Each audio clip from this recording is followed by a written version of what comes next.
रतन जी का एक मैं इंटरव्यू देखा था। उन्होंने ज्ञान वत्सल महाराज जी के साथ चर्चा में बताया था कि रामायण का अध्ययन से उनके जीवन में बहुत परिवर्तन हुआ है। ये रामायण के दो पात्र हैं, एक अपना पूरा जीवन राम के लिए समर्पित कर दिया और स्वयं अविवाहित रहे।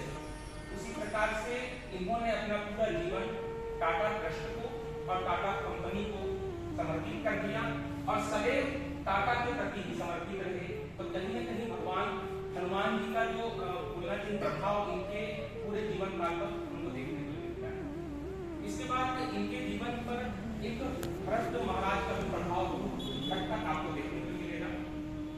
ये सदैव त्याग की प्रतिमूर्ति रही। इन्होंने अपने पूरे जीवन में हमेशा त्याग ही किया है। जब ये अपने जवानी के दिनों में डायरेक्टर बने और इनको सबसे पहले इनके स्टाफ के द्वारा जब मैनेजिंग डायरेक्टर की कुर्सी के पास ले जाया गया तो उन्होंने उस कुर्सी को प्रणाम किया और उस पूरे कमरे की परिक्रमा लगाई और कहा कि इस स्थान पर मेरे पूज्य पिताजी बैठा करते थे, उस स्थान को कोई दूसरा नहीं ले सकता। इनका स्थान अपनी जगह हमेशा सीमित रहेगा और ये एक विशेष स्थान रहेगा और मैं हमेशा इनकी कुर्सी और इनकी चरण पादुका को अपने माथे पर रख करके इस टाटा कंपनी का डायरेक्टर बनूंगा। तो कहीं न कहीं भरत का प्रभाव भी इनके जीवन के व्यक्तित्व पर मिलता है। इन्होंने रामायण में 3 बिंदु होते हैं, आप लोगों को अनुभव होगा। रामायण क्या होता है? रामायण कहता है सत्य की खोज, सेतु बंध और अहंकार का दमन। ये 3 चीजों को अपने पूरे जीवन काल में इन्होंने उतारा है। इन्होंने हमेशा सत्य की खोज की है, यानी जब ये अपने टीम को लेकर के किसी भी प्रोजेक्ट पर कार्य करने की बात करते थे तो सत्य को पहले ढूंढते थे। कपोल कल्पना पर कभी भी इन्होंने आगे नहीं बढ़ा है, चाहे वह रेंज रोवर की खरीदी हो, चाहे बड़ी कंपनियों को का घमंड दमन करना हो, चाहे इंजीनियरिंग की सबसे नायाब नमूना नैनो को लॉन्च करना, सभी चीजों में इन्होंने सत्य की खोज की।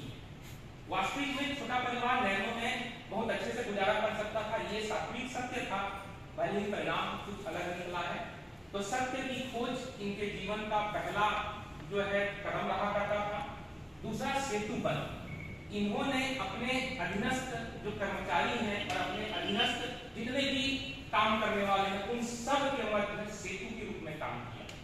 कभी भी घमंड नहीं दर्शाए। एक साधारण सा कर्मचारी भी अपनी समस्या को लेकर के इनसे मिल सकता था। तो ये सेतु बनाने का एक बड़ा उदाहरण है। हनुमान जी महाराज और राम के सहयोग से ही सेतु बना था। तो उसी प्रकार से टाटा कंपनी में इनके विचारों से जो सेतु बना था उससे इनके कर्मचारी इनसे बड़ी आसानी से मिल सकते थे। एक तीसरा इनका जो गुण था वो था अहंकार का दमन। इन्होंने कभी भी किसी के अहंकार को बर्दाश्त नहीं किया, चाहे वो फोर्ड की कंपनी ने इनको उनके बैठक रूम से गेट आउट तक कह दिया था, आपको पता ही होगा। उसी फोर्ड को इन्होंने खरीद लिया और अपनी मुट्ठी में कर लिया। तो इनका जो मेन उद्देश्य था वो रामायण के 3 तत्व, पहला तत्व जो है सत्य की खोज, दूसरा तत्व सेतु बंध और तीसरा अहंकार का दमन। इन तीनों चीज को लेकर के ये भारत के एक प्रभावशाली व्यक्तित्व रहे हैं।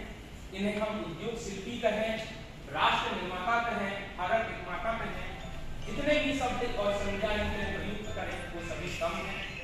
आज उनके जन्म दिवस पर मैं आप सभी के साथ मिलकर इन्हें पुण्य स्मरण करना चाहूंगा और इन्हें कोटि कोटि नमन करते हुए अपनी वाणी को विराम दूंगा।